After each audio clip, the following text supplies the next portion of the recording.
Me acompañan dos grandes expositoras. Muchas gracias por su participación. En primer lugar, vamos a escuchar a la doctora Nathalie Jáuregui Macedo. Ella es médico endocrinóloga que trabaja en la Clínica Sana de San Borja. Ha hecho justamente la especialidad de endocrinología en el Hospital de Gato Rebagliati por la Universidad Nacional Federico Villarreal. Tiene también a su vez una pasantía que se hizo en el hospital en 12 de octubre de Madrid, España, también en el área de metabolismo óseo y calcio en el Instituto Nacional de Metabolismo y Nutrición de Salvador Subirán en México.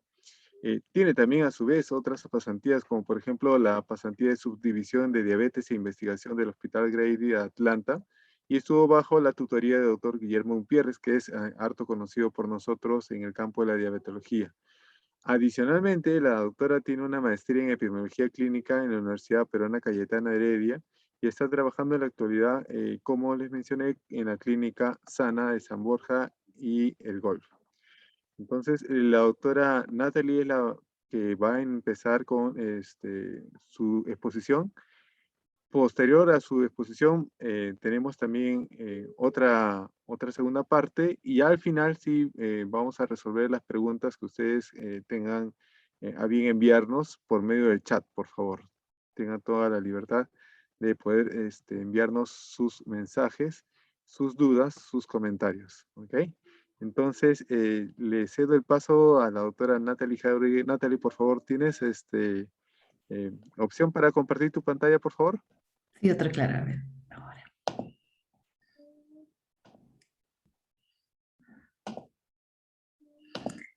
Buenas noches con todos. A ver si me pueden avisar si es que logran ver mi pantalla. Sí, si vemos tu pantalla.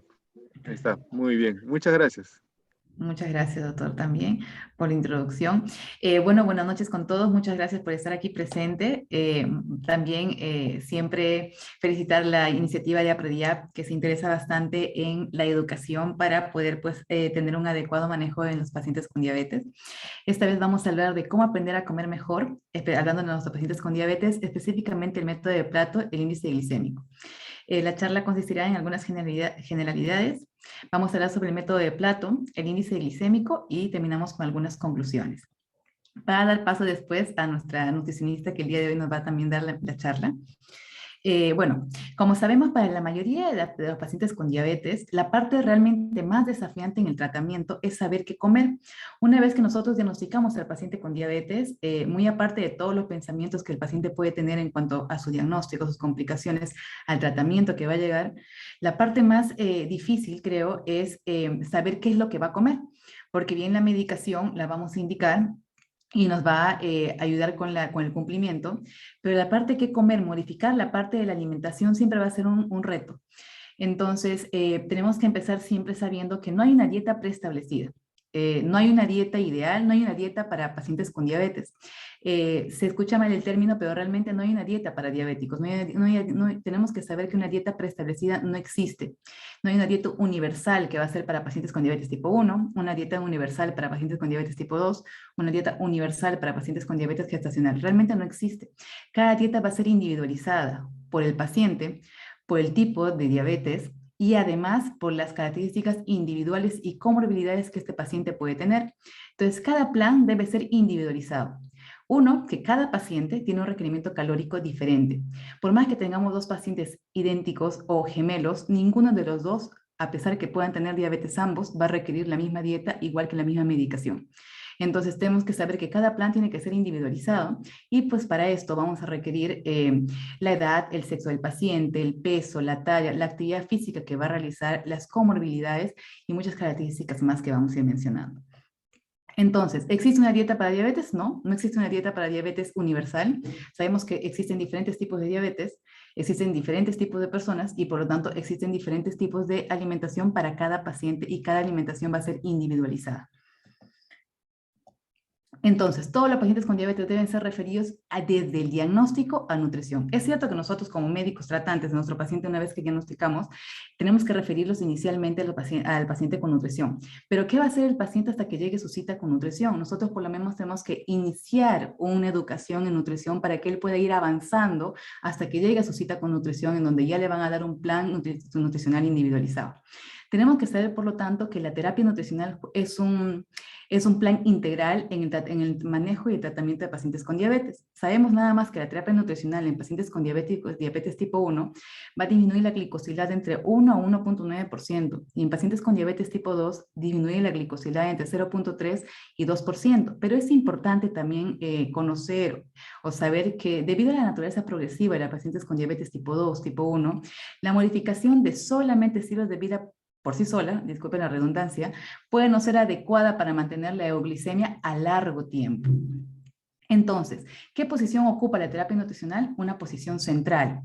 ¿Por qué? Porque también de esto va a depender el tratamiento farmacológico. Sabemos que nosotros, si vamos a empezar insulina o si vamos a empezar una medicación, tenemos que ver si esta medicación va a tener como efecto adverso hipoglicemia. Si empezamos insulina, tenemos que ver qué tipo de alimentación el paciente va a requerir, qué tipo de carbohidrato va a requerir. Entonces, la posición que nuestra terapia nutricional va a abarcar es central. Va a depender de los tipos de diabetes, va a depender de la comorbilidad que tiene el paciente, también depende mucho del aspecto psicológico, de la actividad física y vamos a ver también que depende mucho de aspectos socioculturales. Entonces, ¿cuándo vamos a aplicar la terapia nutricional? Desde el diagnóstico. Vamos a aplicarlo siempre al diagnóstico, después al inicio de una terapia farmacológica y en cada modificación de las terapias farmacológicas. Entonces, la terapia nutricional, ¿cuáles son los objetivos realmente que presenta? Primero, es garantizar una alimentación saludable. No tenemos que hacer un plan de alimentación restrictivo. Lo que tenemos que garantizar es que tenga todos los micro y macronutrientes que el paciente necesita. Por lo tanto, es una alimentación saludable. Tiene que ser variada en alimentos con porciones adecuadas de macro y micronutrientes. ¿Para qué? Para lograr alcanzar y mantener el peso corporal, para lograr nuestros objetivos de glucemia, que también ustedes y nosotros sabemos que los objetivos de glucemia son individualizados por cada paciente, y además también dependiendo de la presión arterial y de los lípidos que tenga el paciente. Y además el objetivo va a prevenir complicaciones. Como habíamos mencionado, siempre tiene que ser individualizar y cada paciente tiene necesidades individualizadas también, como por ejemplo, preferencias personales y culturales. Muchas veces vemos la terapia nutricional, cuánto es su requerimiento calórico según la edad, según sus características, pero mucho va a depender y esto juega un rol importante en la adherencia de la terapia nutricional, las preferencias personales y culturales del paciente. Va a ser diferente dar a un paciente una terapia nutricional con el cual el paciente está socializado que dar una terapia nutricional en la cual el paciente algunas veces no conoce o no sabe cómo obtener aquellos alimentos. Entonces tiene que ser individualizado según sus preferencias y según también los aspectos culturales. Tiene mucho que ver con la alfabetización en los pacientes. Entonces, por ejemplo, hoy día vamos a hablar de método de plato, es un método visual que un paciente puede realizarlo. Así tenga estudios o no, el paciente lo puede visualizar y lo puede realizar. Diferente es decirle al paciente que coma tantos gramos de alimento, pero es mucho mejor inicialmente, por lo menos, empezar con un método visual. También tenemos mucho que ver el acceso a alimentos saludables. ¿De qué me sirve preparar una alimentación muy buena para un paciente con requerimientos calóricos adecuados si el paciente no va a poder acceder a aquellos alimentos? Entonces, aparte de preparar una alimentación individualizada según sus requerimientos calóricos, tenemos que también ver sus necesidades socioculturales de cada paciente. Y además, la dieta que vayamos a introducir en nuestro paciente tiene que tener una evidencia científica. Muchas veces, y esto van a hablar en la siguiente charla el próximo miércoles, en la cual hay muchas dietas de moda, por así decirlo, que lo podemos buscar en internet y lamentablemente algunos no tienen evidencia científica que avale el uso en los pacientes con diabetes y por lo tanto, lo que nosotros vamos a indicar a un paciente tiene que ser avalado científicamente siempre. Ahora, nuestro plan de alimentación tiene que brindar herramientas prácticas que el paciente sí pueda cumplirlo para poder desarrollar así su alimentación saludable.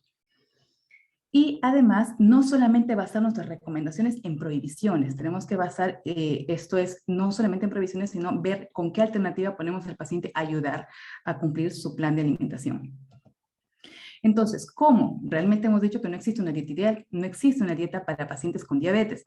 Muchas veces, no sé si les ha pasado a ustedes en su labor diaria, en las visitas médicas, dieta para pacientes con diabetes. Eso no existe. Es una dieta individualizada porque cada paciente va a requerir diferente requerimiento calórico, diferentes requerimientos de macro y micronutrientes, tanto en carbohidratos, proteínas y lípidos. Por lo tanto, no existe una dieta ideal y no existe una dieta ya preestablecida. Entonces, ese plan va a ser personalizado según el estado de salud del individuo, ya tenga comorbilidades o no. Va a ser diferente en un paciente que esté iniciando, en un paciente que tenga enfermedad renal, por ejemplo, según sus habilidades, sus recursos económicos y las preferencias socioculturales. El seguimiento en un paciente siempre con terapia nutricional mínimo tiene que ser cada 3 meses, pero muchas veces vamos a ver, cómo va a aclarar más adelante nuestra licenciada de nutrición, cuando inicien la terapia nutricional muchas veces el seguimiento va a ser un poco más frecuente. Individualizar según la actividad física y la medicación que el paciente esté recibiendo. Entonces, ¿cómo sabemos si estos son conceptos básicos para nosotros poder dar un plan de alimentación? Tenemos que decir, ¿de dónde viene la energía? Y la energía va a venir de nuestros macronutrientes, ¿no? Hidratos de carbono, grasas y proteínas.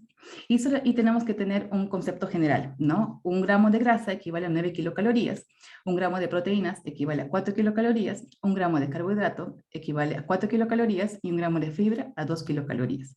Entonces, para ver nada más que un requerimiento calórico inicial, obviamente esto no lo vamos a hacer nosotros en consulta, pero para tener un poquito de idea, que no solamente es dar un plan de alimentación, sino que cada plan de alimentación es individualizado porque va a depender del metabolismo basal del paciente, de la actividad física que realice, ¿no? Y va a depender mucho de la edad y muchos factores más. Entonces, ya por aquí, para darnos una idea, que cada uno tiene que ser individualizado y no existe como que un método estándar para dar una alimentación. Entonces, existe un porcentaje de calorías, carbohidratos, lípidos, proteínas y micronutrientes establecidos, y ya hemos dicho, no. Entonces, pero es lo que sí, en las investigaciones, en las publicaciones, en las guías científicas, siempre por lo menos nos dan un porcentaje en la cual nosotros nos vamos a variar y según ello vamos a individualizar a nuestro paciente. Entonces, los carbohidratos, hemos hablado que 1 gramo de carbohidratos equivalen a 4 kilocalorías y vamos a ver que esta puede ir a unas... dando carbohidratos restrictivos, podemos disminuir entre 0.2 a 0.5% de hemoglobina glicosilada. Entonces, según estudios, algunos estudios dicen que va a equivaler al 44-46% de la cantidad de calorías totales al día, o otros estudios dicen de 40 a 60%, pero va en este rango y tenemos que individualizarlo. Por lo tanto, lo que sí tenemos que saber es que van a ser carbohidratos complejos y no carbohidratos simples. Y de todas maneras también podemos utilizar el conteo de carbohidratos tanto en pacientes con diabetes tipo 2 y con diabetes tipo 1. Esto sí es importante que el paciente tenga que cumplir a largo plazo y también hay que ver aquí el consumo de fibras, que va a disminuir la absorción de los carbohidratos y por lo tanto eso lo vamos a ver cuando hablemos de índice glicémico, va a disminuir también la glucosa postprandial, que es la glucosa 2 horas después de ingerir un carbohidrato.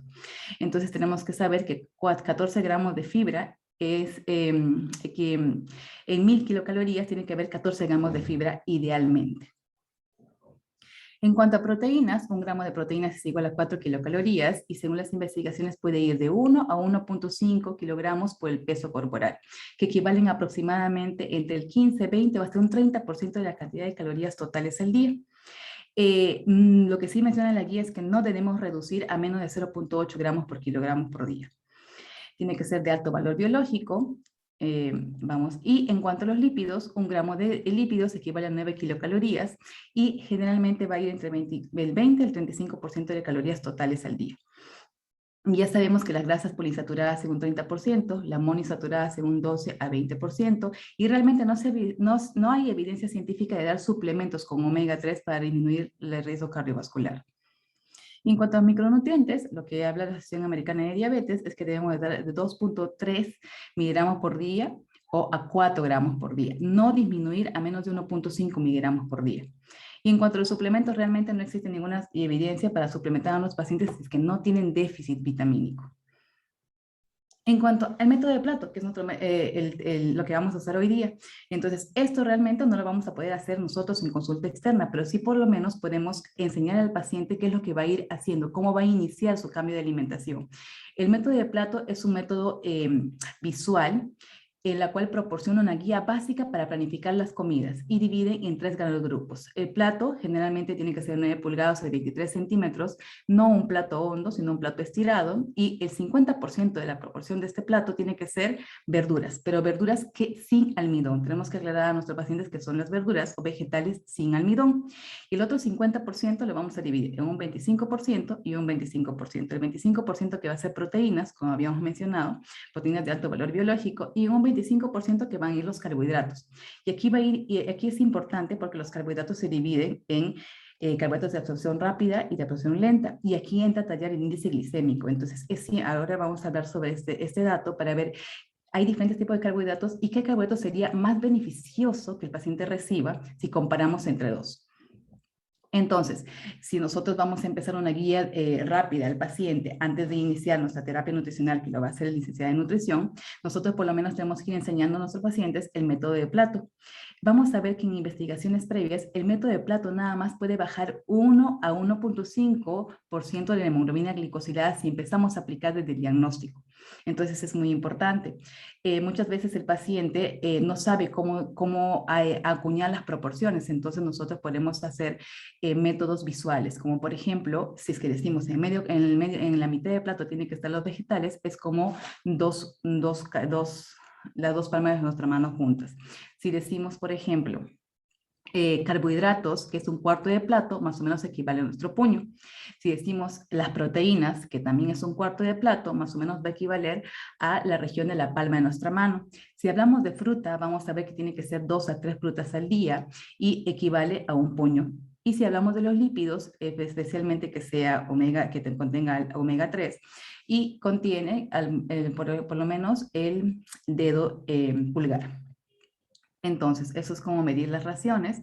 Y lo que decíamos es que debemos respetar los horarios de la comida, hacer una alimentación variada.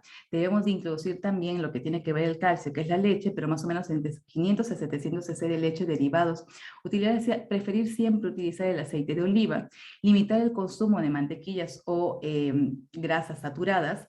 Introducir las proteínas del huevo de 2 a 3 veces por semana. Como habíamos mencionado, las frutas son buenas, pero también las frutas tienen fructosa y la fructosa también eleva la glucosa. Entonces las frutas pueden ser de 3, máximo 4 piezas al día, idealmente 2. Tomar a lo largo de la semana por lo menos omega 3 que sea a base de pescado, preferir pescado en vez de carne magra. El pescado azul tiene mayor contenido de omegas, pero se puede variar entre pescado de carne azul y de carne blanca y evitar siempre las frituras. Entonces, si hablamos del método de Plato, realmente hay una investigación grande en cuanto al método de Plato que se ha realizado y publicado en el 2016, en la cual incluyeron 3 grupos. Uno, y esto fue creado en pacientes con diabetes tipo 2, en la cual desde el diagnóstico se separaban en 3 grupos. Uno, el método de Plato, otro, conteo de carbohidratos en los pacientes con diabetes tipo 2 que usaban insulina y uno, el control. Y realmente lo que vieron en este estudio fue que al inicio la hemoglobina glicosilada de los 3 grupos superaba 8%, pero después de hacer el estudio vieron que realmente el método de Plato disminuye la hemoglobina glicosilada hasta 1.5%, solamente usando el método de Plato en estos pacientes. Entonces es importante y es un método que nos va a ayudar a planificar la alimentación del paciente con diabetes tipo 2. Es un método más asequible y simple para empezar y después de ello instalar un requerimiento según su requerimiento calórico. Entonces, esto es en cuanto al método de Plato. ¿Y qué en cuanto al índice glicémico? Pero tenemos que acá tener 2 conceptos básicos y fundamentales, que es el índice glicémico y qué es la carga glicémica, porque muchas veces estos términos se prestan a confusión y pensamos que el índice glicémico es la carga glicémica y no es así. Entonces, hoy día vamos a ver estos 2 términos. ¿Qué es realmente el índice glicémico? Primero tenemos que saber que tanto el índice glicémico como la carga glicémica son sistemas de clasificación de los carbohidratos que van a ver el impacto de estos carbohidratos en los niveles de glucosa. Pero ¿cuál es la diferencia? El índice glicémico, que fue acuñado en 1981 por Hekins et al., lo que ve es la respuesta de la absorción del carbohidrato, es decir, la velocidad en la que un carbohidrato es capaz de elevar la glucosa. Nada más. Solo nos indica la velocidad de absorción del carbohidrato. No nos dice cuánto va a elevar la glucosa, ¿no? Ni en cuánto se va a requerir un carbohidrato. Entonces solamente nos dice cuánto, la velocidad de absorción, la velocidad en la que va a subir, y le va a dividir en 3. Uno, en un índice glicémico bajo, en un índice glicémico medio y un índice glicémico alto. Pero ¿cómo es esto? Un alimento en la cual yo lo ingiero, cuán rápido va a elevar mi glucosa, y esto es comparado con un estándar de glucosa que equivale a 100, ese es el estándar, se hace bajo una curva. Si yo como un carbohidrato, ¿cuánto se demora este carbohidrato en absorberse y elevar mi glucosa? Entonces, si se demora el índice glicémico más de 70, es un índice glicémico alto, lo va a elevar muy rápido, y si eleva muy rápido, también tengo una mayor rapidez en elevación de la insulina. Un índice glicémico medio es si este carbohidrato va a elevar en un 56 a 69 y bajo si va a elevar menos 55. Pero como les menciono, solamente nos da una información cualitativa, la rapidez o la lentitud de la absorción del carbohidrato. No es cuánto me va a elevar la glucosa, por si acaso, solamente la rapidez en la cual este carbohidrato se va a absorber. Y obviamente va a depender de varias cosas, como por ejemplo, si el carbohidrato es simple o complejo, el grado de refinamiento del carbohidrato, el tiempo de cocción tiene mucho que ver, el contenido de grasa o de proteínas y sobre todo, como dicen las investigaciones, el contenido de fibra. Pero no nos dice eso el índice glicémico, lo único que nos dice es si se absorbe rápido o no, pero ya vemos que va a haber muchos factores que van a predisponer a que este carbohidrato se absorba más rápido o más lento. No nos está hablando de la cantidad de carbohidrato, no nos está hablando de cuánto va a subir la glucosa, solo nos está hablando de la rapidez de elevación de la glicemia. Entonces, aquí vemos unas figuras en la cual, y siempre lo comparan. ¿Con qué se compara? Con la glucosa, o también las investigaciones dicen con pan blanco. 50 gramos de glucosa o pan blanco equivalen a 100.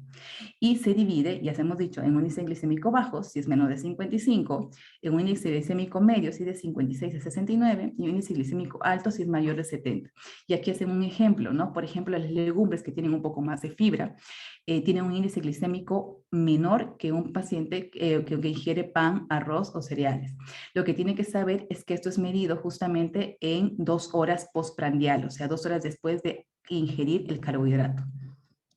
Ahora, ¿y cuál es la diferencia con la carga glicémica? Hasta ahora solamente hemos visto la velocidad de absorción de carbohidratos. No hemos visto cuánto me va a subir la glucosa, ni cuál es la respuesta glucémica a la absorción de este carbohidrato. Entonces, en la respuesta glucémica, o sea, en cuánto se va a elevar la glucosa y cuánto voy a necesitar de insulina, van a incluir el factor del índice glicémico, que es la velocidad de absorción, y también la cantidad de carbohidrato. Entonces, ¿qué es la carga glicémica? Es el producto, o sea, la multiplicación del índice glicémico por la cantidad de hidratos de carbono que voy a ingerir. Eso es la carga glicémica, el producto del índice glicémico por la cantidad de hidratos de carbono asimilables de una ración de carbohidrato.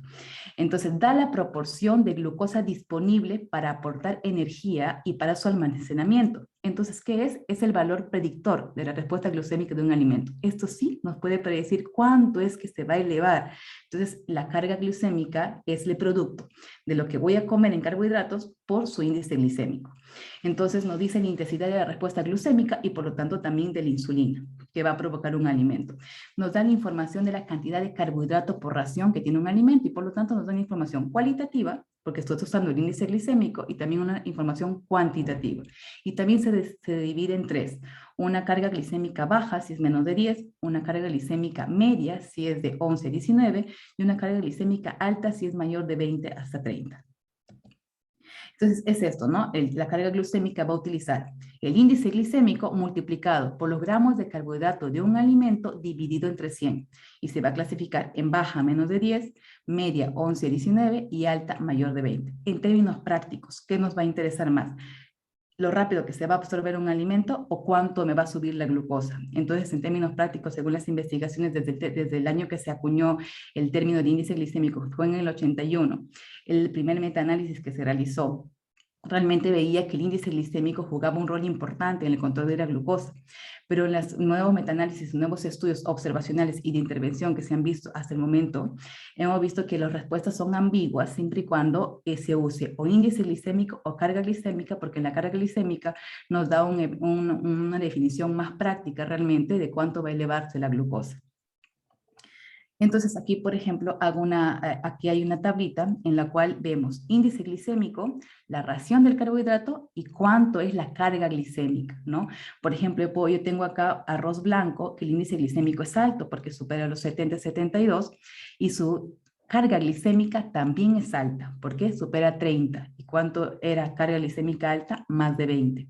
Por ejemplo, acá tengo, pero voy a hacer un ejemplo, la patata hervida, o sea, la papa hervida. La papa hervida tiene un índice glicémico de 72.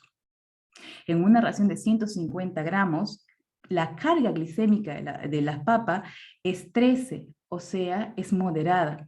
Por lo tanto, el índice glicémico es diferente a la carga glicémica. El índice glicémico solamente me dice la rapidez con la que se va a absorber, pero no me dice la rapidez con la que va a desaparecer del plasma. Entonces, es importante más acá tener en cuenta la carga glicémica que el índice glicémico, y a veces confundimos las expresiones entre índice glicémico y carga glicémica. Entonces, para términos prácticos, en los pacientes con diabetes tipo 2 nos va a interesar mucho más el paciente, la carga glicémica de cada alimento. Entonces, y vamos a ver que ha habido varias investigaciones, como les estaba mencionando.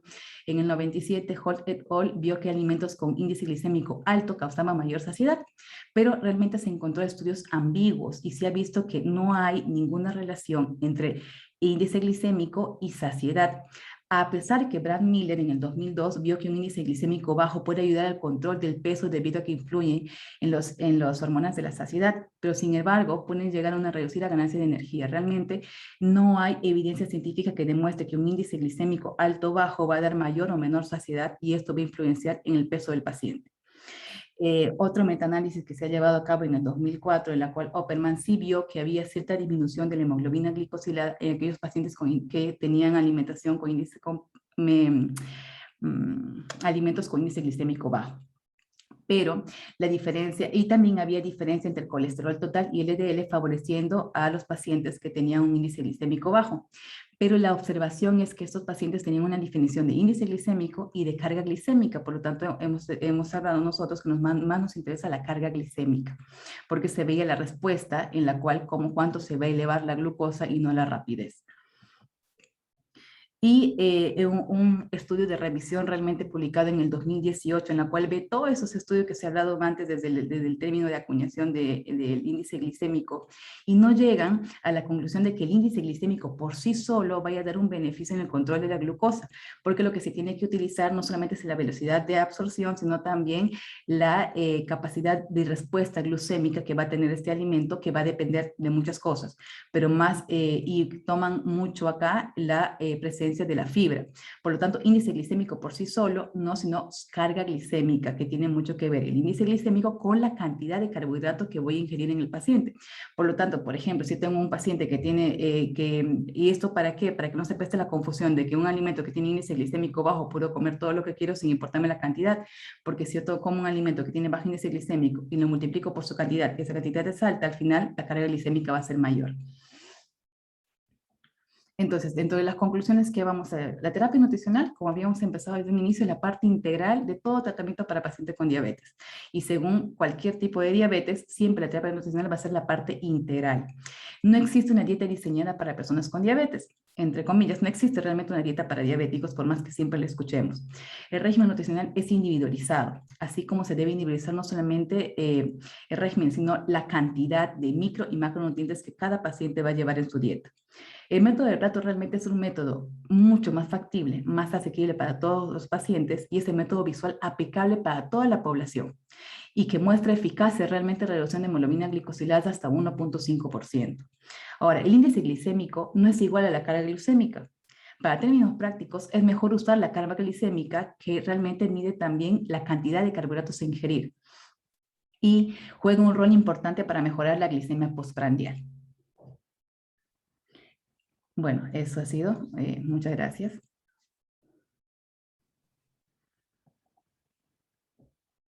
Muchas gracias, Natalie, por tu presentación. Muy didáctica, ¿verdad? Te felicito. Muchas gracias siempre por tu colaboración con APREDIAP. A continuación vamos a darle paso a la licenciada Cintia Macías Sáenz. Ella es especialista en nutrición clínica y soporte nutricional. Ella justamente nos va a comentar ya un poco más la parte aplicativa. Y ella, por si acaso, también es nutricionista en el Hospital Guillermo Klein. Indica acá también el programa de ventilador mecánico Clínica en Casa y NutriWorm, Nutrición Clínica Online. Entonces, la Muchas licenciada gracias, Cinta, ¿qué tal? doctor. ¿Cómo Buenas estás? noches. Buenas noches. Muchas gracias por la Dije bien, invitación creo a que la lo Asociación pronuncié un APREDIAP. poco mal, pero me corriges. No se preocupe. Sí, para que yo venga No se algo, ¿eh? preocupe. Muchas Bueno, gracias muchas por gracias por tu la invitación. participación. ¿Te puedo Sí, ceder me el pase? presento. ¿Puedes, por Sí, favor, compartir tu voy a pantalla? compartir mi pantalla. Sí. Excelente, muchísimas gracias. ¿Me ven mi pantalla bien? Sí, ahí estamos viéndola muy bien. Ya, Perfecto. perfecto. Bueno, le decía que muchas gracias por la invitación, ¿no?, a la Asociación APREDIAT. Bueno, yo soy licenciada en nutrición con especialidad en nutrición clínica y he desarrollado parte de mi experiencia trabajando en la unidad domiciliaria del Hospital Keirin, viendo pacientes postrados, pacientes crónicos, paliativos también, y también ayudando a pacientes con ventilador mecánico a domicilio. Y bueno, actualmente lidero un equipo de nutrición clínica llamado NutriOne, que más adelante les contaré. Entonces, siguiendo con el tema del día de hoy, estamos hablando del plato saludable y del índice glicémico. Vamos a empezar por el plato saludable y aquí hago una pregunta también a todas las personas que nos están viendo, a los doctores, que como dicen, ¿no?, la alimentación es la base para poder controlar los síntomas y el tratamiento que vaya bien en los pacientes diabéticos. Entonces, pero muchos pacientes dicen, ¿por dónde empiezo? ¿Cómo empiezo a cuidar mi alimentación? ¿Cómo empiezo a alimentarme mejor? Y la mayoría de ellos más bien te preguntan, ¿qué es lo que tengo que dejar de comer? Pero se quedan con la duda de qué alimentos sí tengo que integrar en mi dieta, ¿no? Entonces, es por eso de que tenemos que hacer diferentes técnicas, y entre ellas la que más funciona es la del plato saludable. Voy a avanzar acá.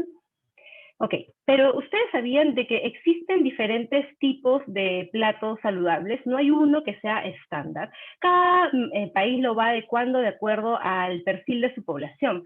Por ejemplo, tenemos el de la izquierda, que es el plato saludable de México, que se llama el plato del bien comer, y divide el plato en tres partes iguales, en donde están los tres principales grupos. Por ejemplo, frutas y verduras en un lado, los cereales y las proteínas en el otro lado. Luego tenemos al lado derecho el plato My Plate, que es el plato de Estados Unidos, en donde ya nos van dando un dato interesante, que es el consumo de líquidos, pero no menciona a detalle los alimentos a incluir en cada grupo.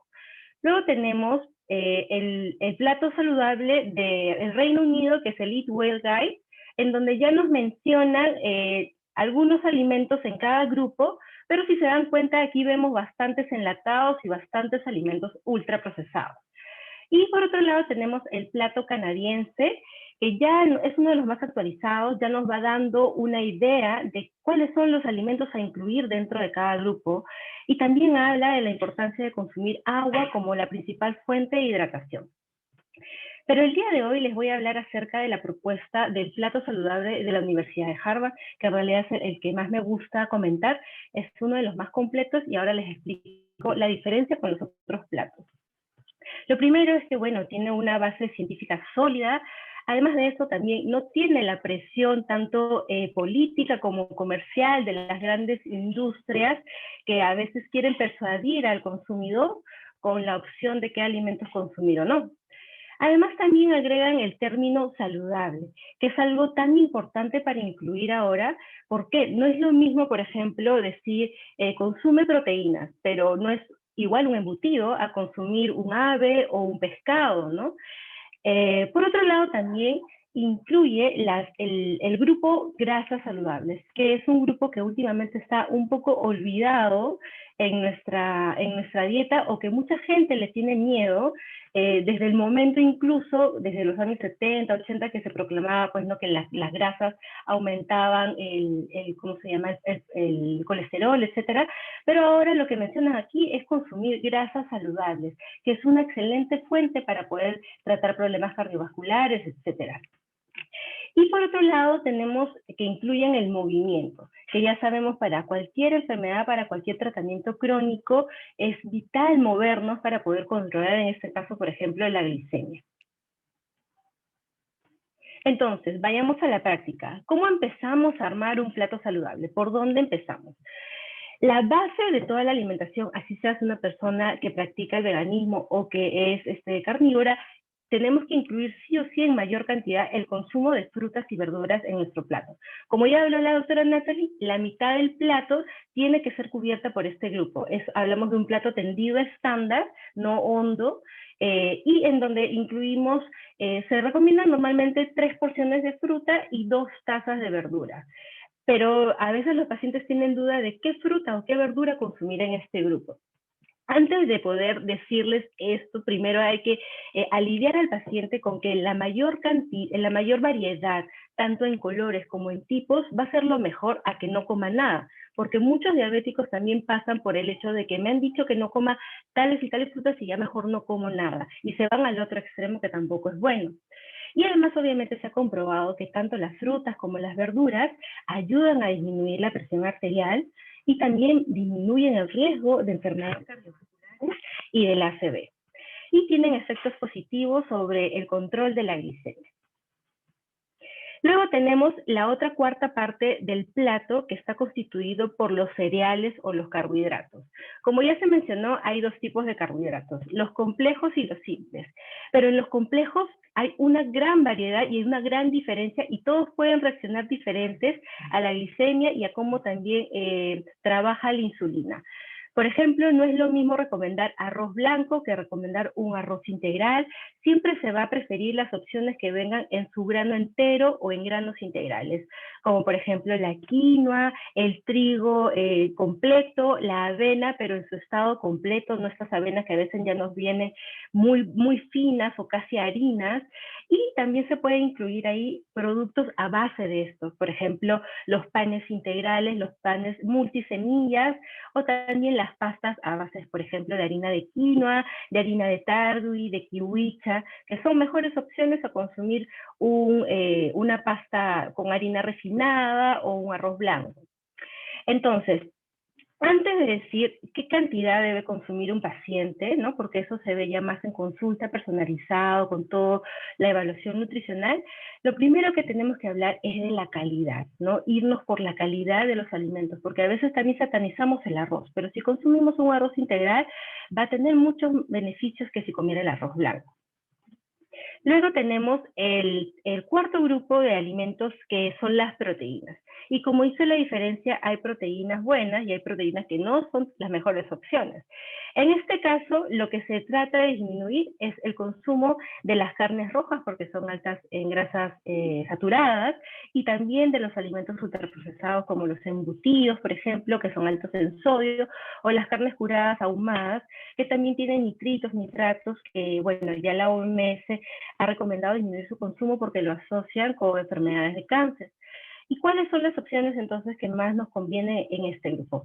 Todas las aves, incluyendo el huevo, todos los pescados, de preferencia los pescados oscuros, el cerdo también, si es que es en una versión al horno, por ejemplo, o asado en vez de frito, y también para las personas que están practicando o quieren disminuir su consumo de proteínas animales, las opciones de las leguminosas, o más conocidas como menestras, son una muy buena opción y muy buena fuente de proteínas. Y también las oleaginosas, más conocidas como frutos secos. Aquí entran, por ejemplo, las nueces, las pecanas, las almendras. Todo este grupo de frutos secos, además de tener una cantidad importante de grasas, tiene una buena cantidad de proteínas que pueden reemplazar el consumo de la proteína animal. Entonces ya tenemos armado 4 grupos importantes en nuestro plato. Pero falta algo súper importante y que los invito a que ahora promuevan más, que es el consumo de las grasas, ¿no? En el caso del plato saludable de Harvard, no pone un tope de cuánta cantidad de grasa incluir. Normalmente sí nos dicen que tenemos que moderar su consumo, pero también se han visto estudios de que consumir grasas saludables que son monopolinsaturadas o con cantidades grandes de omega 3 van a tener un efecto antiinflamatorio y también cardioprotector. Por ejemplo, se están tratando dislipidemias también con estos suplementos o con los alimentos mismos, y también, por ejemplo, en caso de enfermedades crónicas o agudas, como lo que ha pasado con el COVID, en pacientes post-COVID se está tratando con suplementos de omega 3, e incluso para la depresión. Entonces, es muy importante, cuando hablemos de dieta hipograsa en nuestras recetas, en nuestros pacientes, no quedarnos solo ahí, sino explicarle al paciente con un poco más de finura que hay un tipo de grasas buenas que sí es necesario aumentar su consumo, y cuando a veces uno hace el recordatorio de 24 horas o la frecuencia de alimentos, se da cuenta que las personas con la justa consumen un poco de palta, pero no consumen aceite de oliva, menos frutos secos, entonces incluso no saben identificarlos con frecuencia. Y ahora yo les hago una pregunta respecto a este término fat free, que son, por ejemplo, cuando uno va por el supermercado y encuentra ahí un alimento o un producto que dice bajo en grasa. ¿Ustedes creen que esa sería la mejor opción para recomendar a un paciente?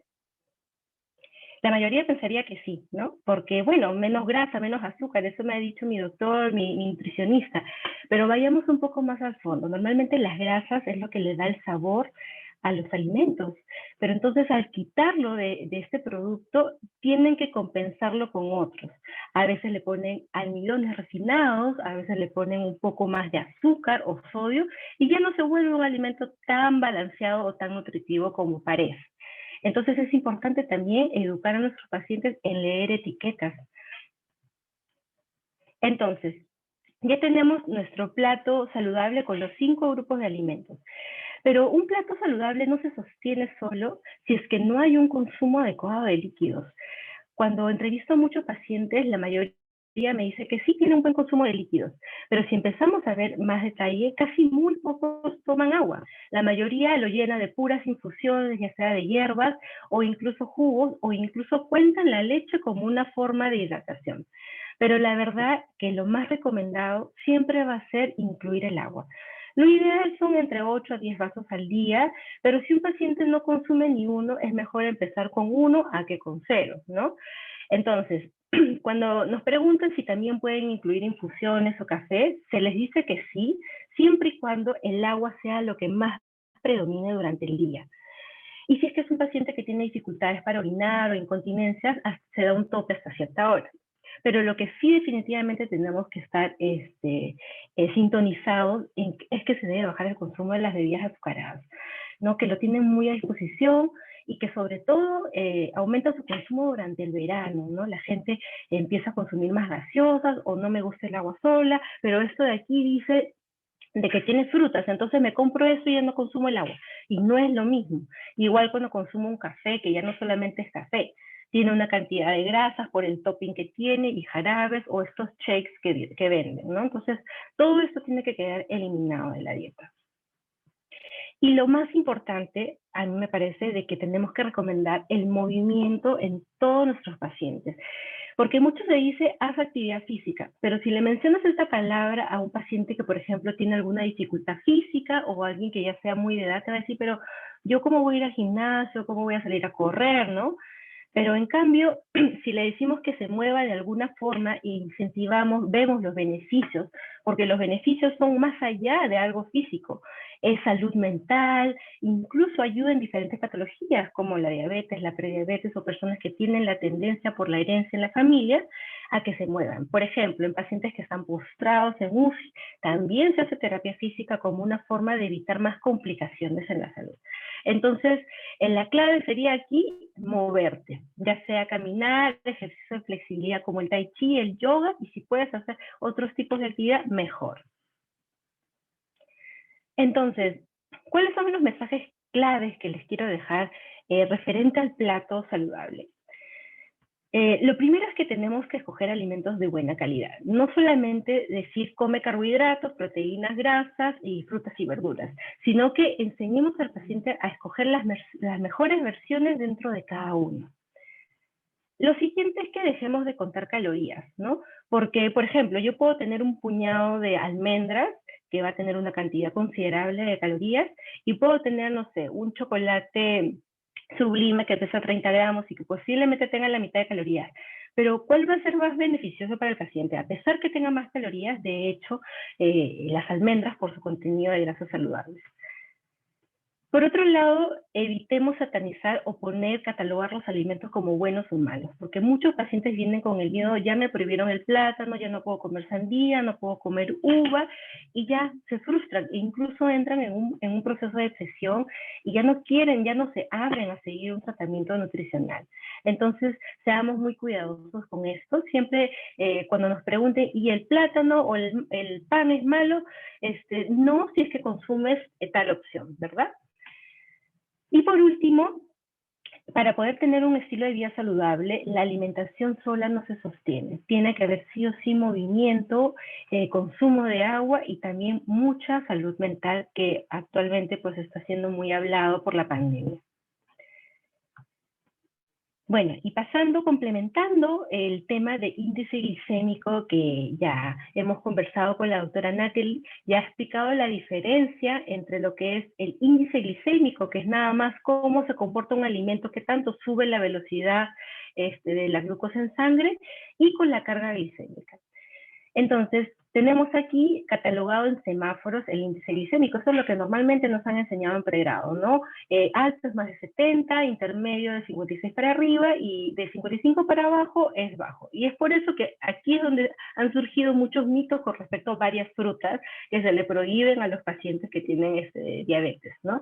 Entonces, les voy a poner aquí los ejemplos, ¿no? Por ejemplo, en el caso de la miel, en el caso de las golosinas, las bebidas gaseosas, sí o sí van a tener un índice glicémico alto, ¿no? Porque es azúcar pura en su composición más simple. Luego tenemos los de índice glicémico medio, en donde ya se cuentan algunas frutas, varias frutas están dentro de este grupo, aparte de la papaya, por ejemplo, acá está la chirimoya, acá está el mango, acá está la sandía está en el grupo alto. Acá entra también la papa, la granola. Y luego, en los de índice glicémico bajo, van a estar todas las hojas verdes, por eso que a muchos pacientes no se les da una cantidad de cuánta ensalada con hojas verdes consumir, porque casi no tienen un impacto ni calórico, ni en el índice glicémico. Y también se incluyen varias frutas, especialmente las frutas rojas, ¿no? Los frutos del bosque, que se llaman, ¿no? Pero entonces, coincidiendo con la doctora, ¿qué es lo que tenemos que usar más en consulta? ¿El índice glicémico o la carga glicémica? Y en realidad es esta, ¿no? La carga glicémica nos va a hablar de porciones, que es en realidad lo que se tiene que aterrizar la dieta de los pacientes, ¿no? Porque no es lo mismo, pues un paciente no se va a comer una sandía entera a comerse solo una tajada. Entonces, así tú le das también la opción que el paciente pueda comer este tipo de alimentos sin sentirse mal, sin sentirse que le han quitado todo de su dieta.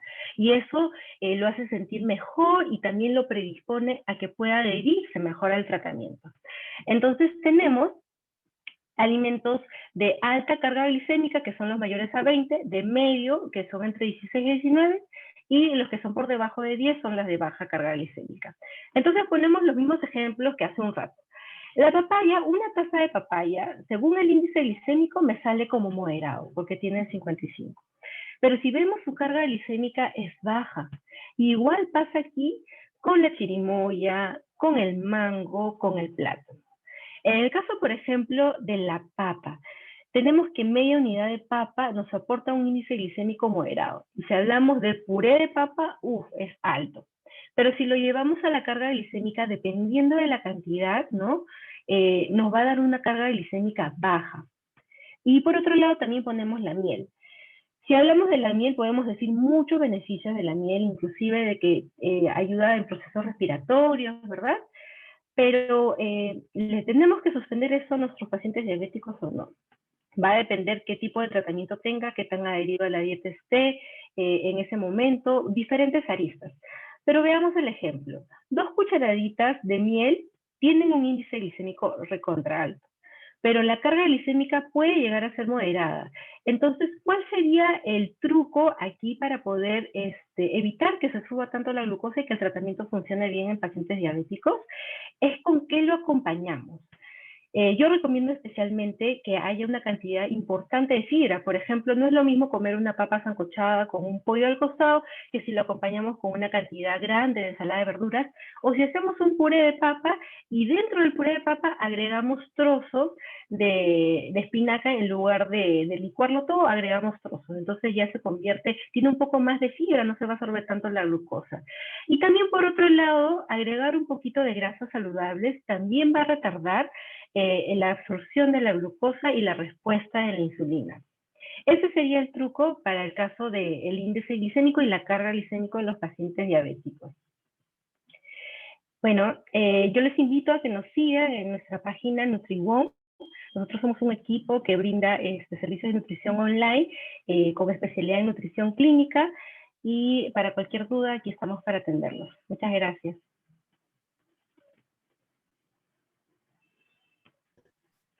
Muchas gracias, Cintia. Tu charla fue también muy didáctica, de verdad. He tenido la suerte, creo yo, de moderar justamente la presentación de hoy día con dos excelentes ponentes.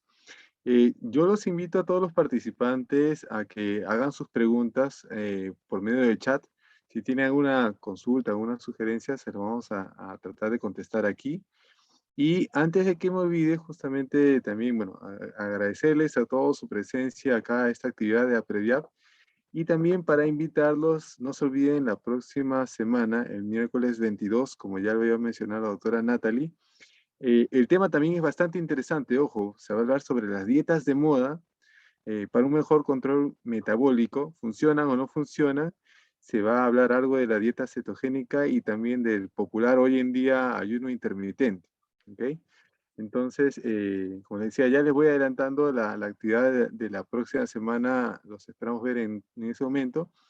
Yo quería justamente de pronto como comentarles y a propósito también comenzar un poco la discusión es, muchas veces sabemos qué tipo de dieta en líneas generales deberíamos recomendar al paciente diabético, pero lamentablemente no siempre disponemos el tiempo. Yo creo que esa es una limitante. Y cuando a veces el paciente comienza a buscar por internet, muchas veces se encuentra información de otros países que utilizan incluso otros términos para los mismos productos que nosotros tenemos acá, ¿no? Entonces, también eso puede ser a veces una limitante. Y otro problema también, igual que pasa con otro tipo de información, es la información que comparten muchas personas por el WhatsApp o por el Facebook, que no son nada científicas y que desgraciadamente, lejos de orientar, desorientan a los pobres pacientes. Y de verdad, o sea, yo les digo, no sé si a ustedes ya les ha pasado, pero hay una del plátano, que hay algo así como que tienes que comer como 4 o 5 plátanos al día para que te ayude a mejorar tu control de glucosa, ¿no? Y yo les comento una anécdota que es justamente una persona que trabaja conmigo en la clínica, que es diabética, que yo he estado atendiendo, me mandó ese doctor, mire, ¿qué opina? O sea, digo, bueno, todo lo que te expliqué, porque me dio un tiempo de explicarle, pues parece que no diga, de repente no llegó bien el mensaje. No, no siempre es que no llega bien, sino que a veces los pacientes prefieren, digamos, asimilar o tomar algo de información que les convenga un poco más. No sé si a ustedes se ha pasado lo mismo, no sé qué información o qué comentario quisieran hacer. Sí, definitivamente, como usted dice, doctor, es cierto, ¿no? O sea, el paciente, claro, ya de por sí, o sea, con el diagnóstico ya y siempre dicen, y voy a tener que dejar de comer esto y lo otro, y sí, siempre lo adecuan como a su preferencia, que de todas maneras nosotros tenemos que ayudarles un poquito en decir, bueno, esto sí, como dice Cintia, ¿no? Esto sí, pero ponle fibra para que no suba mucho tu glucosa. Pero igual siempre va ahí en el proceso de la regulación, siempre va a haber pues como que las salidas del régimen, ¿no? Las salidas y es cierto, o sea, y lo peor, como usted siempre dice, ¿no? Como también mencionó, es que hay información, información. Entonces, lamentablemente, como nosotros no tenemos mucho tiempo en la consulta, el paciente va y va a Google.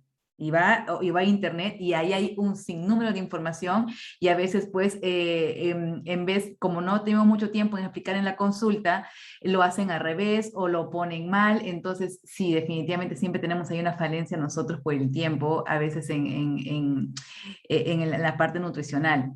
Y es por eso, ¿no? Quizás lo más importante, no sé, como método de ayuda, tener a nosotros con el paciente con diabetes un dibujito, ¿no? Un dibujito de su método de plato. Mira, hasta que llegues con tu nutricionista, hasta que llegues con la nutricionista, por favor, implementa esto, así. Y cuando ya llegas, te va a dar tu plan adecuado y todo, pero mientras tanto, vas haciendo tu método de plato, ¿no? Lo más facilito, por lo menos siquiera para que alguna ideita vaya haciendo, ¿no? Y sí es cierto, porque hay veces también aquí hago un comentario, porque siempre preguntan esto, ¿no? ¿Y puedo mezclar los carbohidratos? ¿No? O sea, y puedo mezclar los carbohidratos al final porque siempre también eso es como un mito, ¿no? Entonces, un solo tipo de carbohidrato aquí, no, un solo tipo. Entonces, claro, también va a depender mucho de la carga glicémica de cada carbohidrato. Si yo mezclo dos carbohidratos de una carga glicémica alta y encima como la mayor proporción de lo que está recomendado, obviamente le va a subir su glucosa. Entonces, al paciente como para no confundir, bueno, generalmente un método que uso, ¿no? Entonces, tengo aquí tu método de plato, aquí en este cuartito es la cantidad de carbohidratos que tienes que consumir, no en cerrito, extendido, ¿no? Y hasta que llegues con nutrición, porque nutrición te va a hacer tu régimen calórico, todo lo que vas a necesitar y quizás ahí vas a poder combinar. Pero mientras tanto, procura no hasta que llegues con nutrición que ella te va a indicar, porque si les decimos que sí, realmente a veces cometen algunos errores. Bueno, al menos como que cada uno ha vivido sus técnicas con sus pacientes pacientitos según como lo vas conociendo, ¿no? Porque entonces, pero sí es cierto, es un mito también de que no podemos mezclar, pero es cierto que se va a preferir pues mezclar un alimento que tenga carga glicémica menor para que al final la respuesta de la glucosa sea menor al final, ¿no? Eso es en cuanto al comentario. Sí, y complementando esa información, sí, siempre veo en consulta que ya sea un paciente diabético o cualquier otra enfermedad crónica, siempre van a buscar la opción más fácil, ¿no? Porque hay este mito de que lo más rápido mejor, porque, o sea, hasta que cambie mis hábitos de alimentación y busque una nutricionista, y es que también asocian dieta a algo restrictivo, a que va a venir el policía de la nutrición y le va a quitar todo y todo va a ser feo, ¿no? Entonces, también acá un llamado tanto a los endocrinólogos como a los nutricionistas para poder tener empatía con el paciente, porque muchos a veces llegan con mucho temor o muy reacios, como si fuera una consulta psicológica en realidad. Entonces hay que ir abriendo todas esas cáscaras para poder conversar realmente y tener la confianza del paciente. Y empezar por ahí, ¿no? De decirle de que no le vamos a dejar, dejar con hambre, a satanizar los alimentos, que si es que él se adhiere bien al tratamiento y la glucosa va funcionando más adelante, entonces se le va motivando. Yo creo que esa es la clave para poder tener, y sí ser claros desde el inicio en que no va a ser de la noche a la mañana, que lo importante y trabajar en equipo, integrarte y hablarle como que nosotros vamos a hacerlo juntos, vamos a estar contigo. Y sí o sí los pacientes que tienen prediabetes, resistencia a la insulina y diabéticos, se les recomienda que las consultas de nutrición sean semanales, ya sea por presencial o por videollamada, y además hacer un seguimiento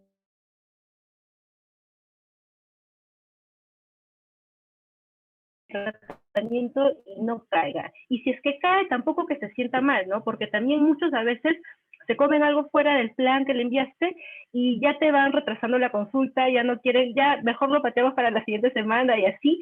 Y eso tampoco está bien, porque la idea es generar la confianza, porque ya, sí, comí esto, está bien, pasó, no te sientas mal, pero la siguiente vez que hagas eso, que estés en una reunión, lo vas a acompañar con tal cosa, ¿no? Entonces, darle alternativas y también cómo presentar la dieta, que sea fácil de entender, porque si le presentamos, como decía la doctora Natalia, en gramos, muchos no cuentan con una balanza o no tienen el tiempo para estar pesando los alimentos. Y no es igual un peso de un alimento en cocido que en crudo.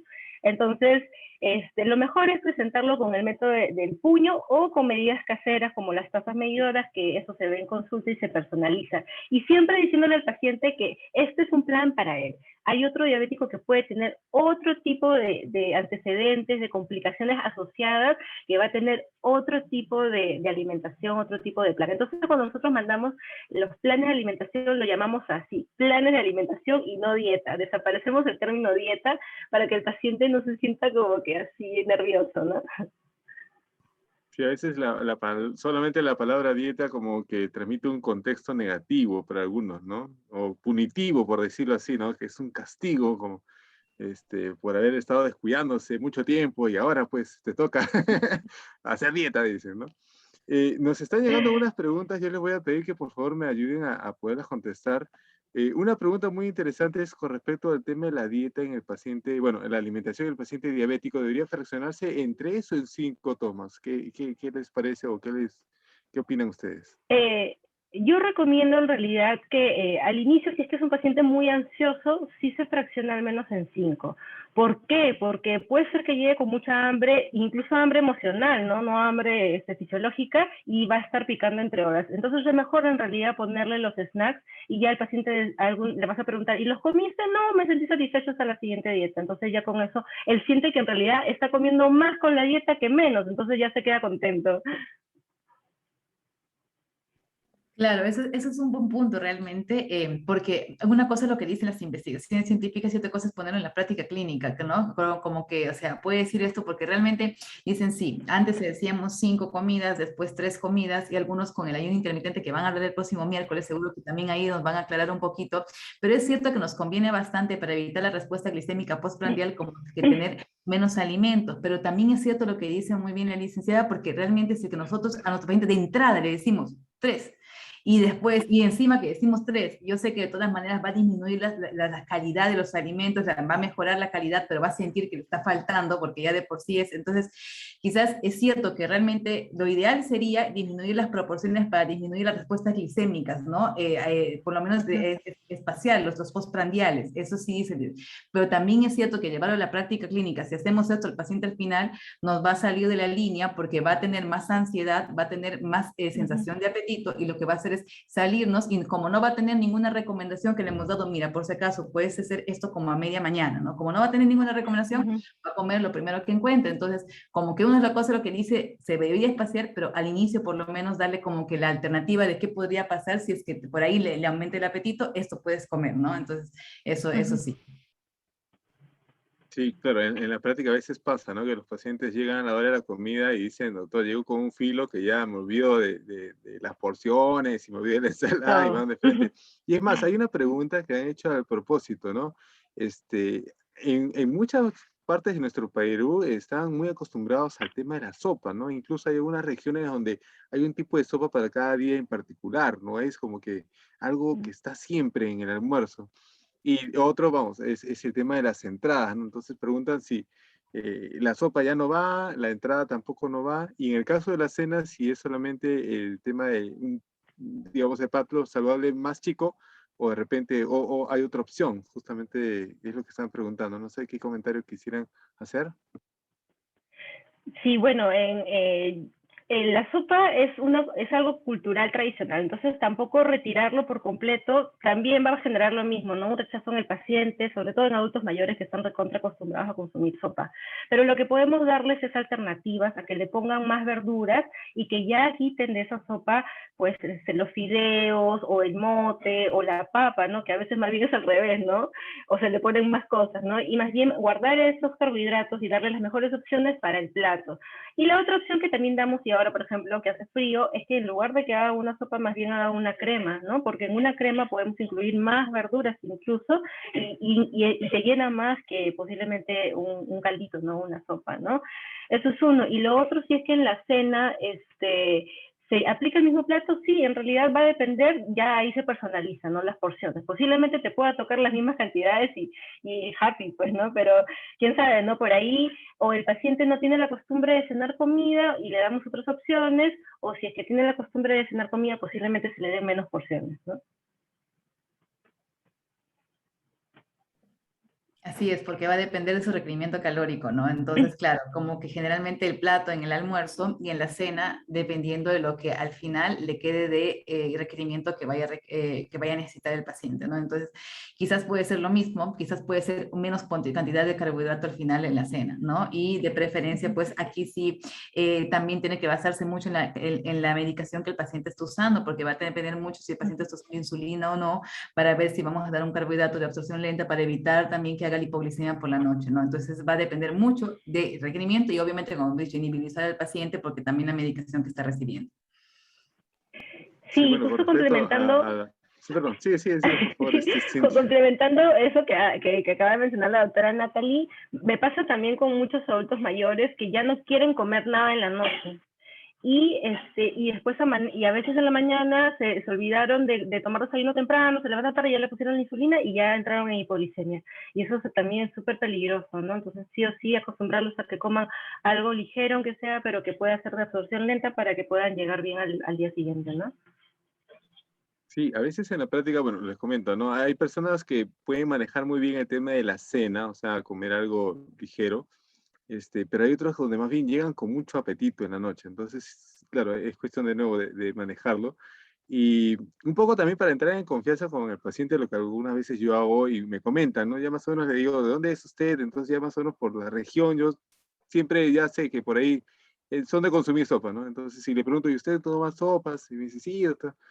Y claro, poco a poco le saco también información de cómo es la sopa que consume, cuántos fideos, y cuando me dicen, no, todo sí, una buena cantidad de fideos, yo digo, bueno, con tal que sea sopa y no tallarín, no pasa nada, ya un poco que se relaja un poco. Y acá también hay una pregunta más o menos en relación a esto, ¿no? Dice, hay algunos pacientes que reemplazan el arroz por legumbres, ¿no? De pronto, en vez de arroz se sirven lentejas, arvejas, ¿no? además de su presa de pollo, ¿no? Entonces, ¿esto es recomendable o de pronto no están haciendo muy bien?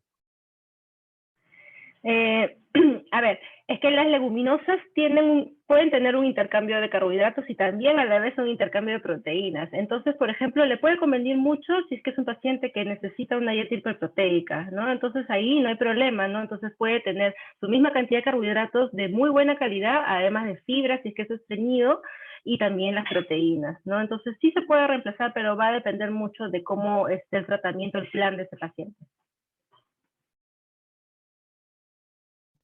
Sí, acá hay otra pregunta que yo creo que de repente sale un poquito del tema, pero siempre es importante saber, ¿no? ¿Qué pasa con la paciente que tiene diabetes gestacional, ¿no? En los diferentes trimestres también vamos a seguir este esquema del parto saludable o de repente se va a modificar. Yo creo que sí, en pacientes con diabetes gestacional entra un tema muy individualizado, ¿no? Porque justo ahí decíamos, ¿no? O sea, el plato saludable generalmente ya un paciente recién diagnosticado, pero un paciente con diabetes gestacional ya va a haber uno que, así como también el plan va a ser diferente, los objetivos de glucosa son diferentes, ¿no? Y vamos a ver si este paciente con diabetes gestacional, algunos, como nosotros sabemos, generalmente usamos, si es que no lo logran controlar con la alimentación, que va a ser un como que primordial, como siempre, va a usar insulina. Entonces, en estos pacientes sí, está bien, como para generalidades, vamos a decir su método de plato, pero en estos pacientes sí vamos a acuñar mucho más. Aquí sí un poquito más de porciones, vamos a ser un poquito más acuciosos en dar por porciones. Aquí ya, como es un tipo de diabetes especial, ya vamos a tener que requerir también de las porciones que va a recibir el paciente según trimestre y según su requerimiento. Y según las patologías o condiciones que puede tener también, porque algunos pacientes tienen anemia, entonces ya entra, es un poquito más detallado y en esto sí va a ser un poquito más acucioso en cuanto a las porciones que va a recibir. Sí, complementando eso, por ejemplo, nosotros en Nutribón también vemos pacientes gestantes y con complicaciones clínicas, ¿no? Por ejemplo, las que son más propensas a preeclampsia, a diabetes gestacional. Entonces, lo que se sensibiliza siempre, y por eso que menos mal están las redes sociales, es que lo ideal sería que acuda a su nutricionista incluso desde la etapa preconcepción, porque si por ahí está ya con alteraciones metabólicas, es el momento para mejorarlo, porque ya durante el embarazo no vas a bajar de peso, no se recomienda a pesar que empezaste con sobrepeso o obesidad. Entonces lo que hay que jugar ahí es con la ganancia de peso y ir trabajando de la mano con el ginecólogo y con el endocrinólogo para ver cómo va la glucosa, también si es que tiene riesgo de hacer preeclampsia, etcétera, y sí o sí armar un plan ya personalizado de lunes a viernes, de 7 días, de todo lo que comen el día, de acuerdo a varios, a sus nutrientes que necesitan por trimestre, ¿no? Colina, ácido fólico, hierro, etcétera, y tratar de controlar esto, ¿no? Eso es un trabajo en equipo. Sí, nos preguntan algo que suele ser común y es más, a veces se puede ver cuando uno ya consigue que el paciente esté más o menos bien. Lamentablemente algunas personas interpretan eso como que tienen licencia para comer lo que quieran y se dan sus atracones, ¿no? Entonces, vienen arrepentidos, con las glucosas alteradas y preguntando, y ahora, bueno, ¿tenemos que regresar a la dieta inicial o tenemos que ser más estrictos todavía con el tema de la dieta? O en todo caso, si hay eh, vamos, estas ocasiones, que a veces, ahora que un poco que se está mejorando el tema del COVID, está pasando, no sé si ustedes está pasando, pero ya los pacientes comienzan a reunirse y hay el reencuentro y siempre hay el consumo de alcohol y algunos piensan todavía de que el alcohol no le va a subir la glucosa, ¿no? O ya el postrecito y anda con la glucosa alta. Y ahorita tengo justo una paciente que la había tenido yo muy bien, yo les comento, ¿no? O sea, le dio el COVID, estuvo descompensada, se puso insulina, se manejó bien. Después he estado 3, 4 meses tranquila, con 120, 130 de glucosa en ayunas, y hace un par de días me manda un mensaje de doctor, tiene 450 de glucosa, o sea, no hay manera. Dije, algo pasó. ¿Qué pasó? Y bueno, ahí sí, él dijo, no, es que hubo una reunión que no se encontraban hace tiempo y comieron torta y tomó gaseosa y claro, hicieron el desbande total, ¿no? Pero sí, es cierto, ¿no? A veces cómo manejar, cómo orientar o qué recomendar en esos casos, ¿no? Sí, en realidad bueno, si ya empezaste a tener una buena relación con tu paciente y la confianza es clave, lo más seguro es que te cuente antes que pase el evento, ¿no? Para que le dé sugerencias, o si se van de viaje, porque ahora también varios pacientes están yendo de viaje, entonces ya no se le da una dieta como tal, diseñada por cantidades, sino se le ponen ya ejemplos o se puede trabajar con método de intercambios, pero para esto es súper clave que el paciente no solamente haya seguido un plan de alimentación, ¿no? Porque en algún momento el plan va a tener un fin, ¿no? Tú le vas a dar de alta, pero el paciente va a seguir siendo diabético. Entonces, esto tiene que quedar muy claro para el paciente y concientizarlo de que él es responsable de su alimentación. Y lo más importante es que genere hábitos de alimentación saludable. Entonces, sí o sí, en las sesiones de nutrición, nosotros incluimos, por ejemplo, solamente días específicos para hacer talleres de lectura de etiquetas, de alimentación saludable, o sea, generar educación, porque eso es al final lo que va a empoderar al paciente. Y si ya pasó, por último, no existe la compensación o que me castigo al día siguiente y corro el doble o dejo de comer, porque eso también es un hábito nocivo contra tu salud, ¿no? No es nada saludable. Eso sí, y también en cuanto al alcohol, ¿no? Que importante porque sí nos preguntan, ¿no? Y este fin de semana voy a tener una reunión de tiempo y cree que puedo, ¿no? Y es que realmente la Asociación Americana de Diabetes dice, bueno, hay que restringir, pero sépase que hay una cantidad exacta, ¿no? Entonces lo que dicen realmente es, bueno, sí separan entre varón y mujer, dos bebidas para varón, una bebida para mujer, pero sí diciendo que esta bebida, por ejemplo, si es cerveza, y le tenemos que decir, lamentablemente quizás no nos hagan caso, pero por lo menos si quieren se van a dar una idea de que ya, entonces no voy a tomar los 3 vasos, se voy a tomar uno, pero que si cerveza 400 mililitros, vino 150 mililitros y líquidos destilados que tienen mayor concentración de azúcar, 45 mililitros. Entonces, ¿se imagina cuánto es 45? Entonces va a pensar y seguro que ya lo tomará y quizás tomará un poco menos, quizás no los 45 mililitros de líquido destilado, pero tomará un poquito menos, ¿no? Entonces, si la Asociación Americana de Diabetes hace este hincapié, ¿no? O sea, si una bebida para mujer, 2 bebidas para varón, y siempre y cuando esto, si es cerveza, 400 mililitros, 150 si es vino, y líquidos destilados, 45 mililitros. Ahora que decirle al paciente, y más o menos cuánto, 45 mililitros, más o menos 3 deditos de tu vaso, más o menos explicarle un poquito como para que tenga idea, y eso en toda tu reunión, ¿no? Ya nos hará caso y más o menos, pues para la próxima ya lo utilizará un poco, ¿no? Sí, bueno, a veces eso pasa, ¿no? A mí hay varios pacientes que me ha tocado que han buscado en internet y habían encontrado el tema del whisky que se puede utilizar en diabéticos, ¿no?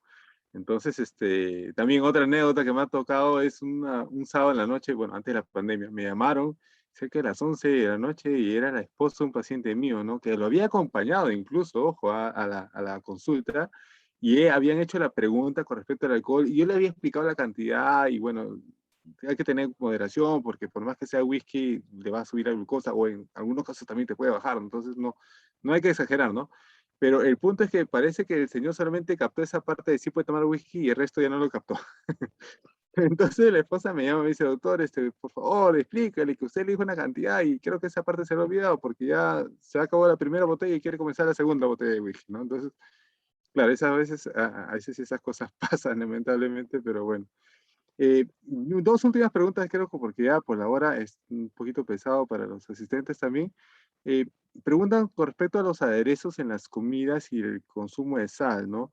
Eh, Eso también pasa, ¿no? A veces le decimos al paciente que no tiene que ser todo a la plancha, puede ser tranquilamente lo que lo cocina, pero es que hay la costumbre de consumir, entre comillas, el juguito, dice, ¿no? Es que el juguito que queda del aderezo le echan al arrocito para que no esté tan seco y entonces ahí comienzan también los problemas. No sé qué comentario quieren hacer al respecto. Bueno, en realidad, como hablamos de que la dieta no solamente es papas sancochadas, arroz, más bien se incentiva a consumir los guisos, se le tiene que explicar al paciente que sí, o sea, en realidad dieta no es no aderezos, porque muchos llegan, pero dicen, ya, yo como bajo en sal, no como aderezos, no como esto, empiezan a mencionar todo lo que no comen, ¿no? Pero pero ¿por qué no comes este aderezo? ¿Qué tiene de malo? Pero tu aderezo, ¿qué lleva?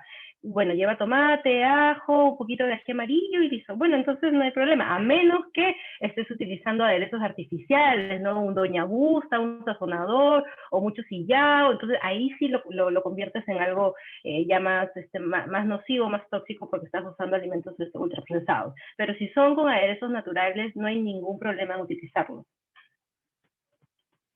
Es cierto, ¿no? Y como si lo habías mencionado también en la exposición, y favorecer como siempre, como van a hablar la próxima semana sobre las dietas, siempre favorecer un poco como que el uso de dieta mediterránea. Ahí en tu aderezo procura usar por mejor el omega 3, el aceite de oliva, extra virgen, ¿no? Entonces estas cositas como que van a mejorar y van a enriquecer todavía el alimento, ¿no? Y en cuanto, es cierto, como los saborizantes, ¿por qué? Porque tienen gran cantidad de sodio.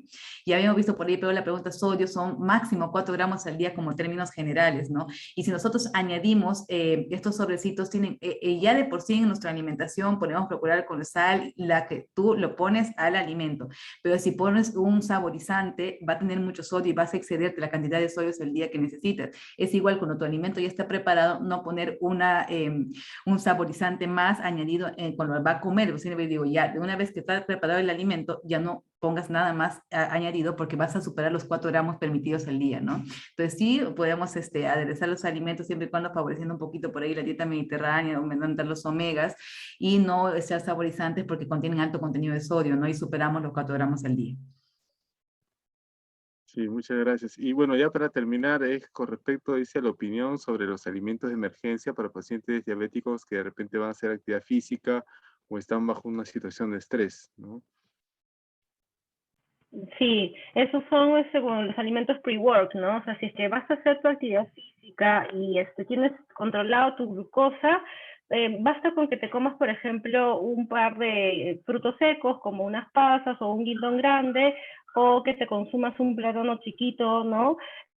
Suficiente, ¿no? Para poder empezar tu entrenamiento. Pero posiblemente hay que adaptar ahí la cantidad o el tipo de alimento, porque si es que sí se le baja la glucosa, pues ahí sí tenemos que darle un poquito más especializados, pero normalmente son así cosas chiquitas, ¿no? Claro, y también, por ejemplo, aquí diferenciar entre los pacientes con diabéticos tipo 1, diabéticos tipo 2 que están usando insulina, que no están usando insulina, porque le vamos a pedir, por favor, antes de que hagas actividad física, mídete la glucosa. Si es un diabético tipo 1, mídete y date una colación, dependiendo de cuánto estés con los... Aquí sí, en ellos sí vamos a hacer el conteo de carbohidratos, ¿no? Te das una colación de 15 gramos según lo que vas a realizar. Y si es un paciente con diabetes tipo 2, también mucho tiene que ver el tipo de actividad física que va a realizar, ¿no? Una actividad física intensa, una actividad física leve, intensa, moderada. Entonces sí es importante los alimentos de emergencia y va a depender también el tipo de diabetes y la medicación que esté usando el paciente para decir si vas a usar por ejemplo, aquí sí, ¿no? Entonces 15 gramos de carbohidrato, como que más o menos si va a hacer una actividad física intensa y encima es diabético tipo 1 que está con la glucosa ahí controladita, ¿no? Entonces sí es importante también, y eso es importante decirle al paciente, porque si no el paciente va a hacer su actividad física o va a hacer su hipoglicemia, o realmente dijo, el doctor sí me ha dicho que tengo que comer y se va a comer una tremenda comida en hacer actividad física, entonces como que es señalarle, ¿no? Que sí puede ser, cuál es esto, puedes escoger para hacer tu actividad física, eso. Sí, y pedirle al paciente que se mida la glucosa antes de la actividad, porque a veces con pretexto de que voy a hacer actividad física, que a veces no hacen mucho y comen algo súper alto, que le va a subir la glucosa, pero y ya de arranca del ejercicio andaban con 180 o 200, ¿no? O sea, ya, como que ya no necesitaban tanta, tanta ayuda.